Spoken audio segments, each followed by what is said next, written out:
The space station called Horizon Base floated in the darkness between stars. It was a meeting place for soldiers from many different worlds. Species that had once been enemies now trained together, shared meals together, and tried to understand each other. It was not easy. Trust came slowly when you looked at creatures so different from yourself. Sergeant Nathan Cole sat alone at a table in the corner of the mess hall. He was 54 years old, which made him one of the oldest humans on the station. His hair had turned gray years ago. Deep lines marked his face like rivers on a map. He walked with a limp that never went away, a gift from a battle he rarely talked about. 3 metal pins held his left knee together. His right hand was missing 2 fingers, lost to frostbite during a mission on an ice moon. He was drinking coffee and reading reports on his tablet when the Vorathi soldiers entered the room. The floor shook with each step they took. The Vorathi were massive creatures, standing over 8 feet tall. Their bodies were covered in natural armor that looked like dark stone. They had 4 arms, each one thick with muscle. Their faces had no expression that humans could read. They were known throughout the galaxy as the greatest warriors alive. No army had ever defeated them in open battle. Commander Thrax led the group. He was the largest of them, with scars across his chest plate that he wore like medals. His voice was deep and harsh, translated into human language by a small device on his throat.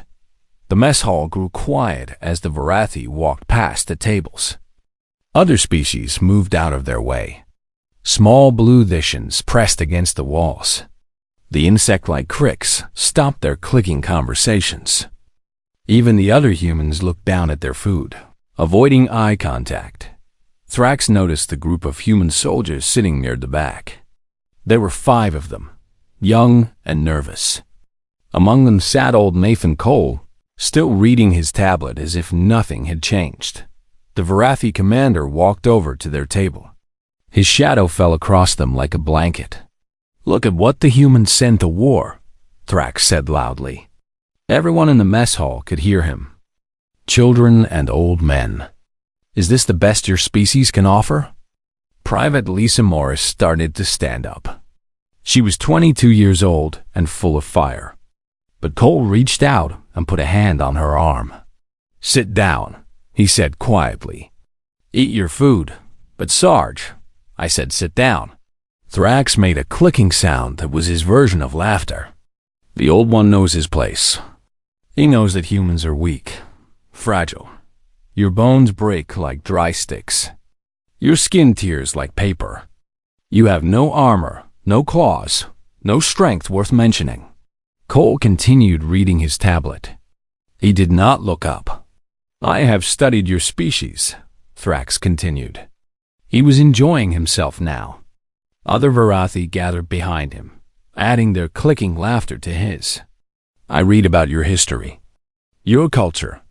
Do you know what I found? Stories, lies, tales of gods who throw lightning from the sky, heroes who cannot be killed, men who lift mountains, and women who turn enemies to stone with their eyes." He leaned down, bringing his face close to Cole. The old sergeant could smell the alien's breath, like copper and something burned. "Your entire species lives in fantasy. You dream of power because you have none. You tell stories of great warriors because your real warriors are pathetic. Look at you, old man. You can barely walk. What good are you in a fight?" Cole finally looked up from his tablet. His eyes were calm, almost bored. "Are you finished, Commander? I am asking you a question. Do you believe in your myths? Do you pray to your thunder god when you are scared? Do you ask invisible spirits to make you strong?" "I don't pray much," Cole said. "Never found the time. Because you know it is useless. Your myths are lies. Comfort stories for weak children." Thrax straightened up, satisfied. "Tomorrow we begin combat training together. Try not to embarrass your species too badly. Though I suppose that is impossible. You embarrass yourselves simply by existing. The Varathi walked away, still making their clicking laughter. The mess hall slowly returned to normal. Conversations started again, though quieter than before. Private Morris was shaking with anger. "Why did you let him talk to us like that? We should have said something, done something." Cole finished his coffee and set down the cup. "What would you have done, Private? Challenged him to a fight? He weighs 600 pounds and has 4 arms. That's not bravery. That's suicide. So we just take it? We just let them call us weak. Words are just words. They don't mean anything." Cole stood up slowly, his knee clicking as he moved. "Get some sleep. Tomorrow is going to be interesting. How can you be so calm about this?" Cole looked at her for a long moment. There was something in his eyes that she did not understand. Something old and patient and maybe a little bit dangerous. "Because I've been doing this for 30 years, Private. I've been mocked by better than him. I've been shot, stabbed, frozen, burned, and left for dead more times than I can count. And I'm still here." He picked up his tray. "Words don't bother me anymore. Only actions matter." He limped away, leaving the young soldiers to their anger and confusion in his small quarters. Cole sat on his bed and looked at the photograph he kept on his wall. It showed a younger version of himself, standing with a group of soldiers. They were all smiling. They were all dead now, killed in various battles over the years. He was the only one left. "They don't understand," he said to the photograph. "They never do. Not until they see it for themselves." He lay down and closed his eyes. Tomorrow would be the first day of joint training exercises. The Varathi thought they knew what humans were capable of. They had read the files, studied the history, watched the recordings. But files and history and recordings did not tell the whole story. They never did. Nathan Cole smiled in the darkness. The Varathi had studied human myths and called them lies. They did not understand that myths were not meant to be believed. They were meant to be lived, and tomorrow, Cole would give them their first lesson. The news of Alpha Team's victory spread through Horizon Base like fire through dry grass. By dinner time, everyone had heard the story. The mighty Varathi, undefeated in 1,000 years of warfare, had been humiliated by a group of humans led by an old man with a bad leg. Species that had ignored humans, before now looked at them with new eyes. The small blue Deshans asked questions about human training methods. The crics clicked excitedly whenever a human walked past. Even the proud Varathi were quieter than usual, speaking in low voices among themselves. Cole ignored all of it. He ate his dinner alone, same as always. He did not want attention. He did not need praise. He had done his job. That was enough. A shadow fell across his table. He looked up to find War Chief Korak standing there, his massive form blocking the light. "Sergeant Cole, may I sit with you?" Cole raised an eyebrow. Varathi did not ask permission for anything. They took what they wanted. That was their way. "Sure, watch your head on the lights."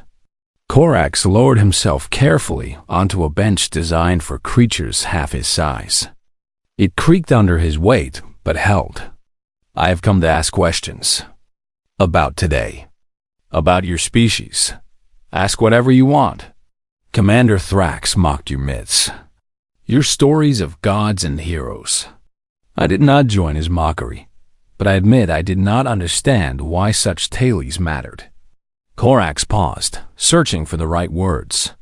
"Today I watched you fight. You are old, injured, weak by the standards of your own kind. Yet you move like something from our own warrior legends.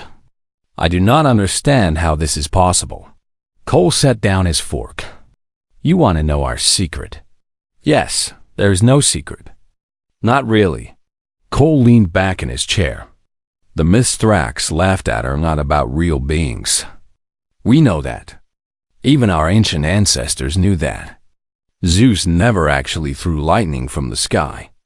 Hercules never really killed a lion with his bare hands. Those stories were never meant to be taken as truth. Then why tell them? Why keep them alive for so many generations? Because they are instructions. Cole's eyes grew distant, looking at something far away. They are blueprints. They show us what we could become if we pushed ourselves hard enough. When I was a boy, my grandfather told me about Achilles. The greatest warrior who ever lived, he said. No weapon could kill him except in one spot on his heel. Do you know what the real lesson of that story is? Korak shook his head. It teaches us that even the strongest warrior has a weakness. And knowing your weakness, accepting it, allows you to fight around it instead of being destroyed by it.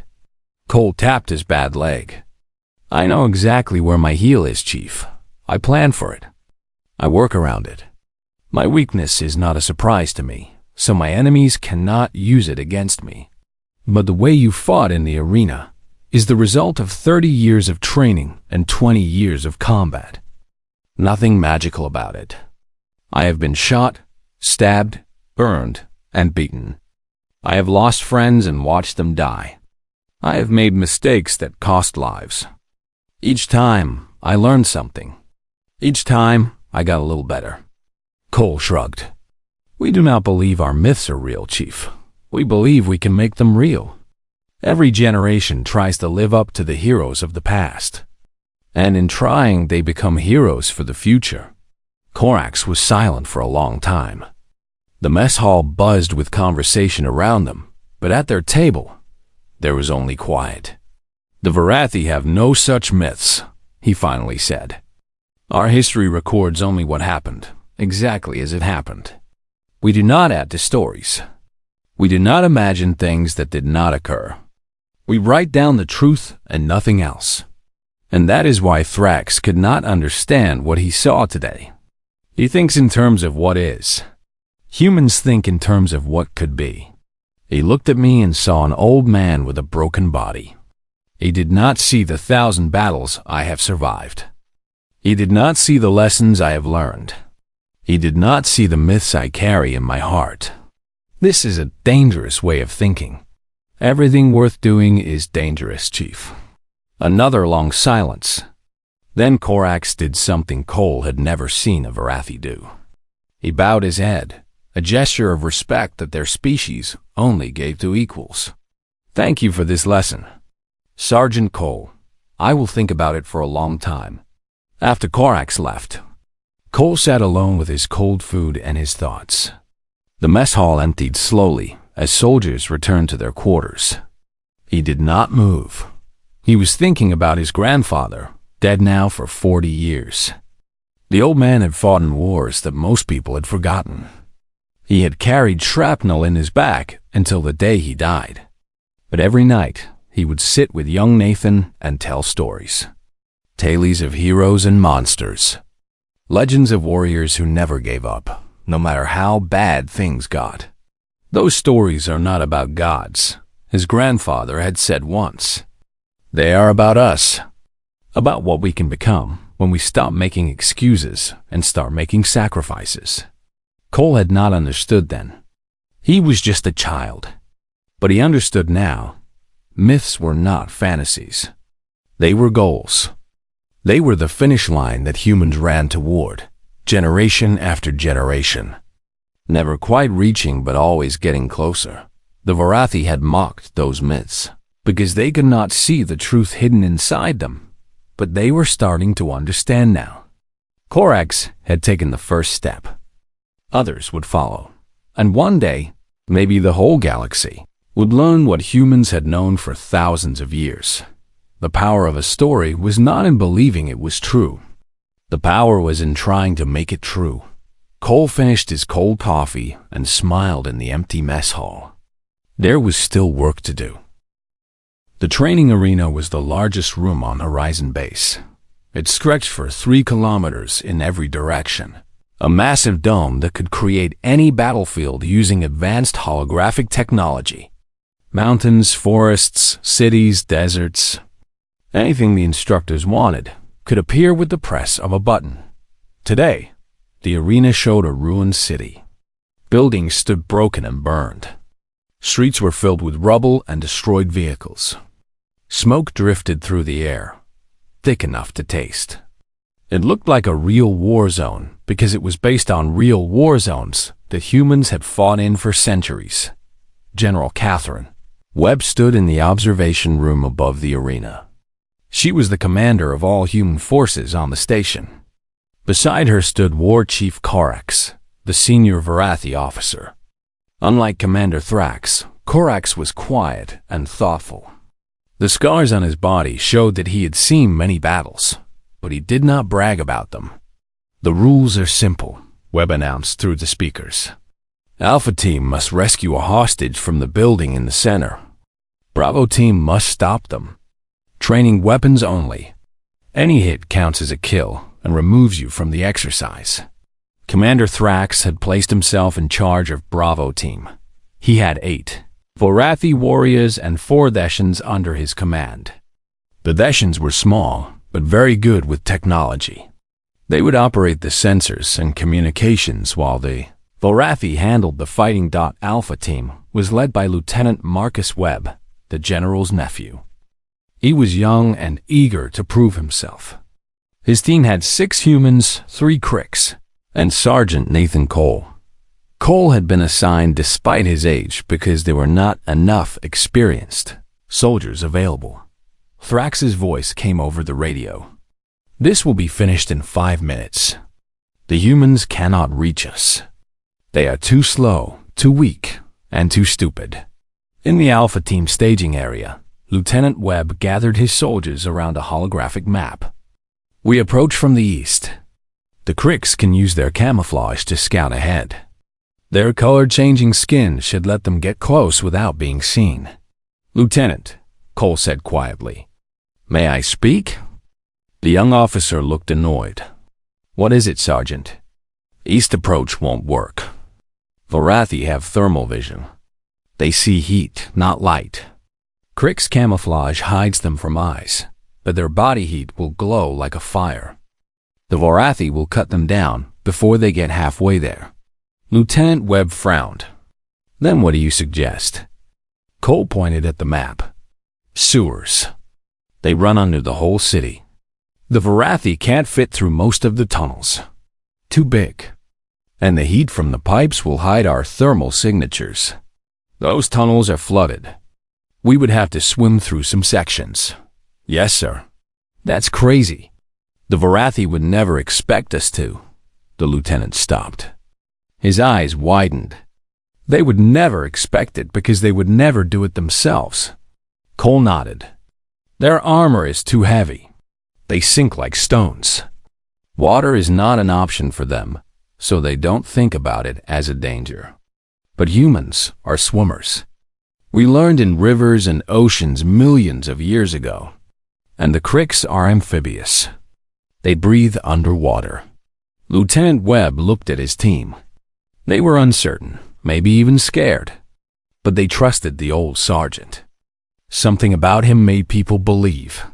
"Change of plans," the lieutenant announced. "We're going underground." A horn blast signaled the start of the exercise. Thrax immediately positioned his forces in a defensive circle around the target building. Every street and alley was covered by Varathi weapons. The Theshans activated their sensors and began scanning for approaching enemies. Minutes passed. Nothing happened. "They are hiding," one of the Varathi growled. "Cowards." Thrax checked his tactical display. The sensors showed nothing. No movement. No heat signatures. No sound. It was like Alpha Team had disappeared. "Find them," he ordered. "Spread out and search." As the defenders began to move, the ground exploded beneath them. A drainage grate flew into the air, and a Crick soldier burst out of the sewer, firing before anyone could react. The shot hit a Theshan engineer in the chest. His armor flashed red. Kill confirmed. More grates opened. Human soldiers poured out of holes in the street, emerging behind the defensive line. They were wet and covered in mud, but their weapons were ready. They fired with precision, picking targets and moving to cover in smooth, practiced motions. Cole came up last. Water dripped from his uniform. His gray hair was plastered to his skull, but his rifle was already aimed, already firing. Every shot found its mark. Contact! Avorathi shouted, but the warning came too late. Alpha Team had bypassed the entire defensive perimeter. They were inside the kill zone now, and the Varathi's careful positioning worked against them. They could not fire without risking hits on their own soldiers. Cole moved through the chaos like smoke.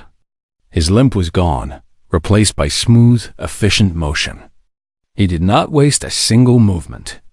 Every step took him to cover. Every shot dropped an enemy. He was not fast. He was not strong. But he was everywhere he needed to be. Exactly when he needed to be there. Private Morris followed close behind him, watching in amazement. How is he doing that? She whispered to another soldier.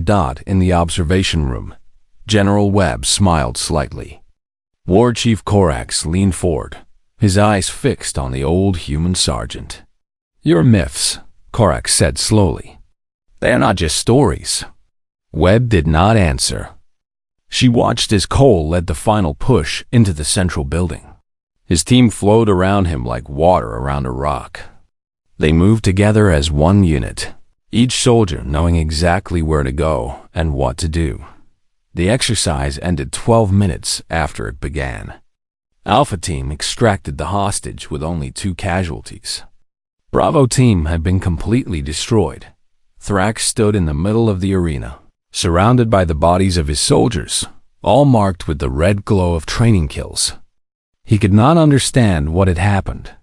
His forces were stronger, better armed, better positioned. Everything had been in his favor, and yet he had lost. Completely. Embarrassingly. Nathan Cole walked past him, limping again now that the adrenaline was fading. He did not say a word. He did not need to. Sometimes silence speaks louder than any boast. The alarm screamed through the station at 3 in the morning. Cole was awake and moving before the sound finished its first cycle. 30 years of combat had trained his body to respond without thinking.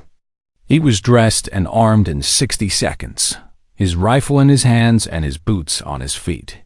All personnel to battle stations. The announcement blared through every speaker. This is not a drill. Hostile forces approaching. All personnel to battle stations. The corridors were chaos. Soldiers ran in every direction, some still pulling on armor, others shouting questions that nobody could answer. Cole pushed through them toward the command center, his limp slowing him only slightly. General Webb was already at the main display when he arrived. Her face was grim as she studied the approaching enemy ships. What are we dealing with, ma'am? Raiders. About 40 ships, mostly converted cargo vessels. But they have 3 military corvettes providing cover. She pointed at the tactical map. They hit a supply convoy 2 days out. Must have followed the survivors back to find us. They want our weapons stockpile. Station defenses? Our guns will hold them off for maybe an hour. After that, they breach the hull and it becomes a ground fight. Webb turned to face him. Sergeant, I need every experienced soldier on the front lines. Can you lead a squad? Give me Private Morris and whoever else you can spare. We will hold the main docking bay. 20 minutes later, Cole stood behind a wall of crates and metal barriers at the entrance to Docking Bay 7. It was the largest bay on the station, and the most likely target for a boarding party. Around him were 15 soldiers of different species. Humans, Veshans, Kricks, all of them young.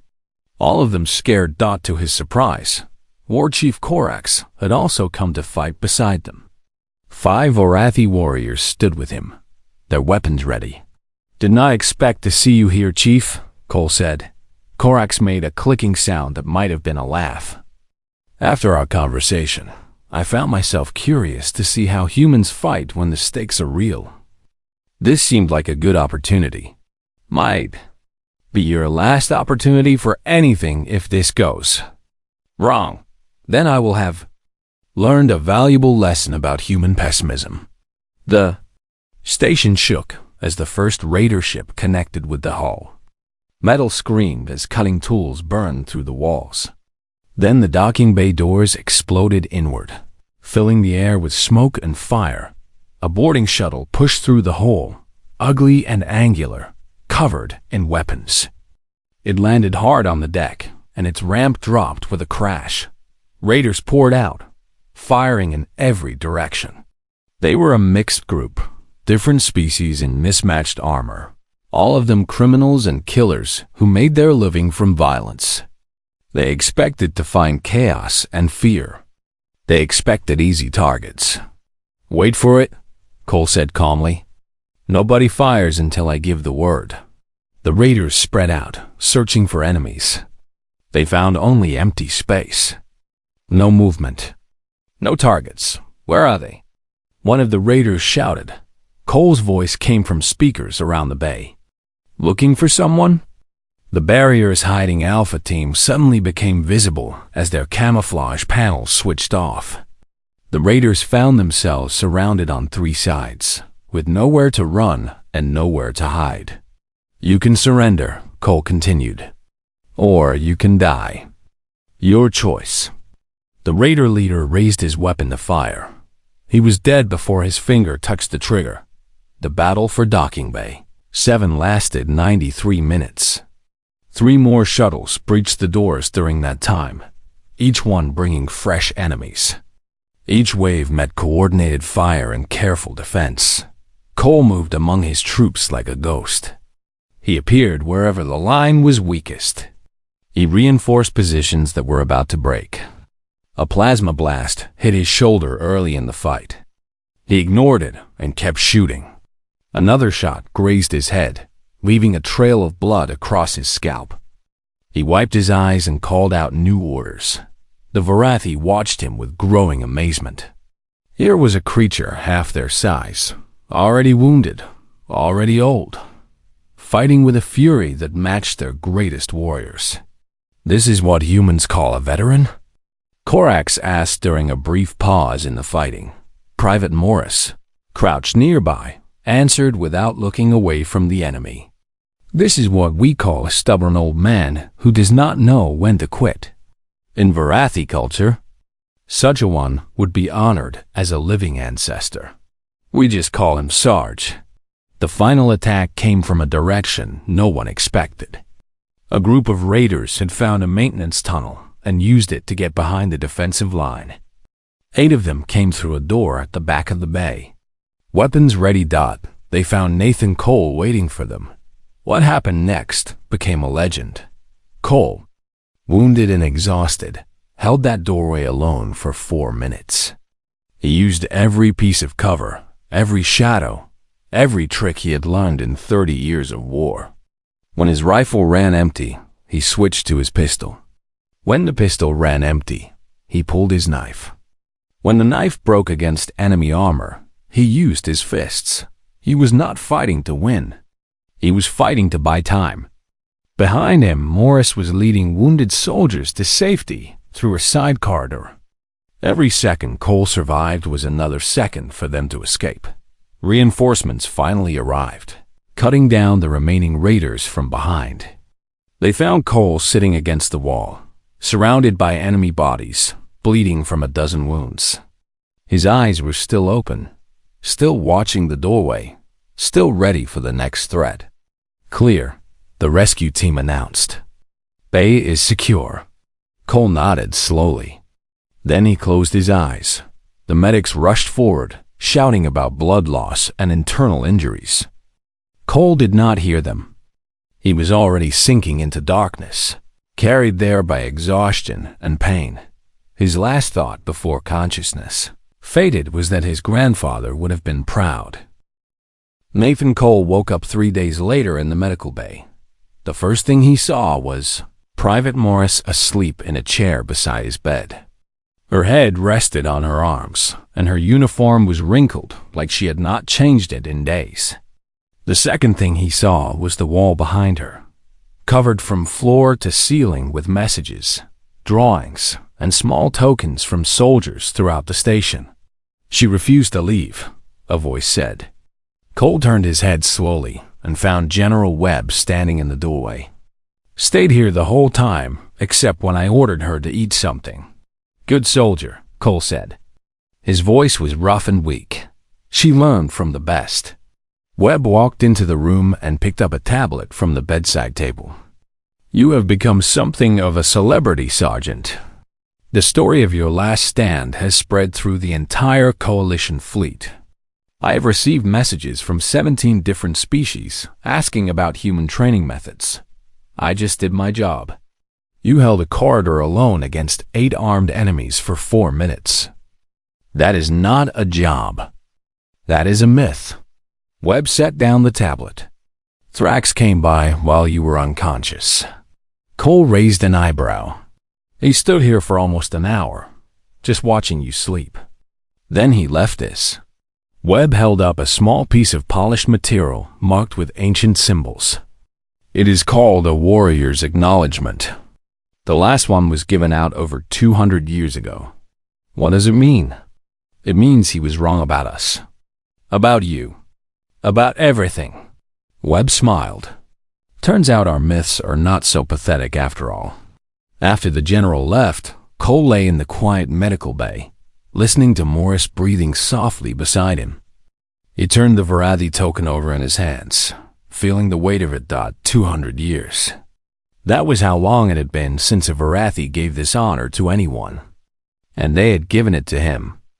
A broken old man who could barely walk without limping. Morris stirred and opened her eyes. "Sarge, you are awake." "Been awake for a while. Did not want to disturb you." She sat up quickly, suddenly alert. "How do you feel? Should I call the doctor?" "I feel like I got shot a bunch of times, which I did." Cole managed a weak smile. "I will live. Always do. That is what I was counting on." Morris hesitated, then said, "The Varathi have been telling everyone about you. About us. They are calling you the human legend. They are saying humans carry their heroes in their blood." Cole laughed, then winced at the pain it caused. "That is nonsense, Morris. There is nothing magical about us. We are just too stubborn to know when we are beaten." "Is that why you held that corridor alone? Too stubborn to run?" "Something like that."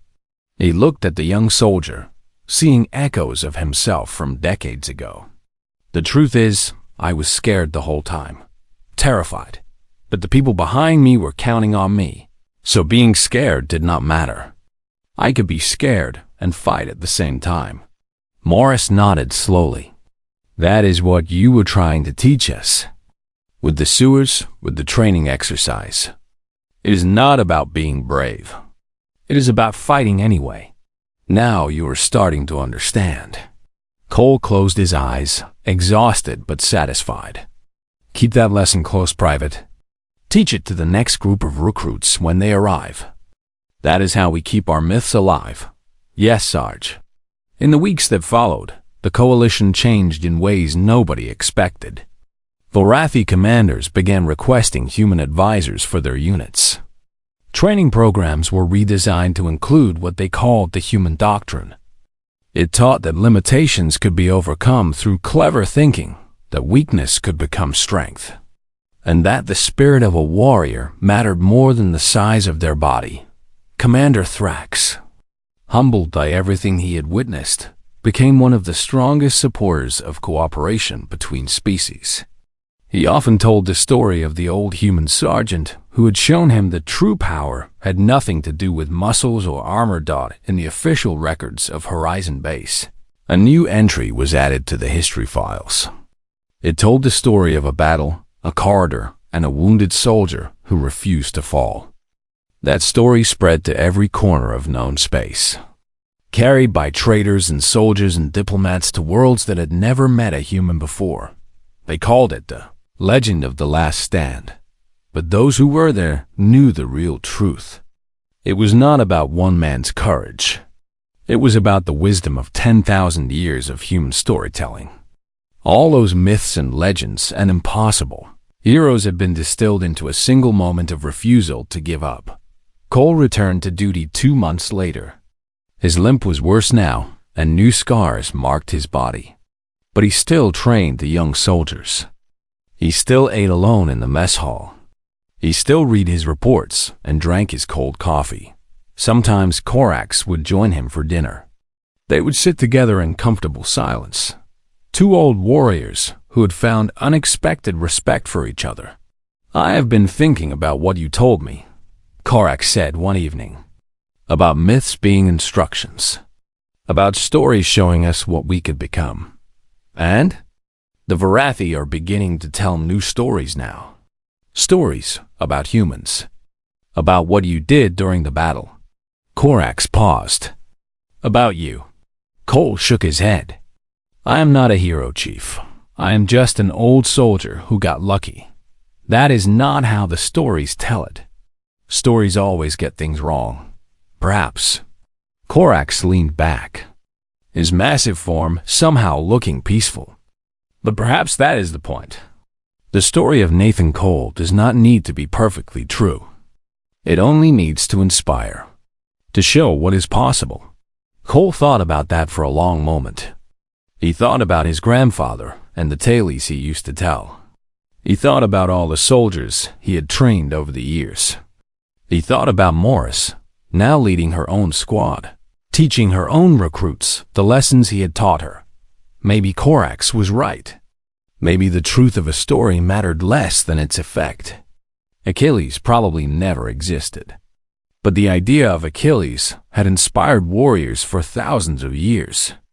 That was worth more than any historical fact. "I guess you Varathi are starting to understand humans after all," Cole said finally. Korax made his clicking laugh. "We are trying. You are very confusing creatures. That is our secret weapon." Cole raised his coffee cup in a toast.